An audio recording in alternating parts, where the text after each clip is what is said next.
maxadka faafinta diinta islaamka ayaa kulan diimeed uu maanta ku qabtay hotel Dero ee magaalada Burco. Kulan diimeedkan ayaa waxa horkacay gudoomiyaha maxadka faafinta diinta islaamka Sheekh Maxamed Cabdi Yuusuf Mage, maamulaha dugsiga sare hoose iyo dhexe ee Qarni Afriiq Maxamed Xandulle Xuseen, Sheekh Saleebaan Saciid Cali, Sheekh Bashiir Bedel Cabdi iyo dhalinyarada ku dhaqan gobolka Ritodheer. Ugu horeyn waxa kulankan ka hadlay gudoomiyaha maxadka Sheekh Maxamed Cabdi Yuusuf Mage. Waxa uu sheekhu aad ugu dheeraaday dhibaatooyinka aafada xun ee taariibta. waxaa kaloo isna kulankaasi ka hadlay maamulaha dugsiga hoose dhexe geeska Afrika oo isaguna sheegay in maxadka faafinta diinta islaamka uu ka dhaxeeyo xiriir aad u wanaagsan ardayda dugsigiisuna ay ku xidhan tahay maxadkani waxaana iyagoo arrimahaasi ka hadlaya hadaladoodii ka mid ahaa sida tan waxaan walaalayaal idin kula talinayna taariikhdan waxba talinayso nafta la iskama jiro tahluuga la isku rido marka ha tahriibina oo dadka gawaarida ay soo hoos dhigayeen annaga ka bixinayna ee dabeedna Liibiya ku xidhanaya iska ilaaliya war taariikhda iska ilaaliya oo isqarxiska iska ilaaliya oo Ilaahay ka yaabo meesha uu Ilaahay idinku abuuray risqiga ku sugan oo ka shaqeysta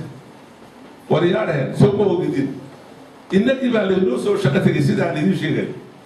imisa doctor ka shaqeysta waddankeena imisa jaamic ka shaqeysta hay'adaha aan rabiso kama shaqeystaan cilmiga u baranayna waynu ka saari doonaa dhulkiina ku sugan kiiriyadaas aanu tagnaa oo xafiis looga fureeyay gawaarida kameynaya waa PhD buu haystaa dhulkiisu aamino ka batay baarash liiba haystaa diploma in mechanics buu haystaa diploma muxuu ahaa dhaqaal buu haystaa diploma ay wada haystaa war cilmigiina barto oo dhulkiina ha ka tegina oo taariikhda iska daayay oo isqarxiska iska daayay ya oo waalidkiin hadibina إلا مركا روحتان اللي يراهن كيان كاسوب حرية ما بدو البقاء قرنية الدعاء هذي سكارما بقول عسى يقول لا ألقى سقط وبصير العساء السلام ما هو أنتم مركي كوباد المستعرب وسنة البوليس أو مركي لبعض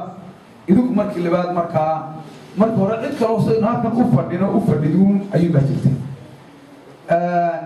مركا وعكرونتي أنا مهاد غيرية أتشيبياشة مركي الله يري يجون سواء كل عام مضحضة ما حد كمتك السني لكن هؤلاء بانها تدخل سوق صاح الحري أو سوق كاريون قرنتي تدخل سوق صاح الحري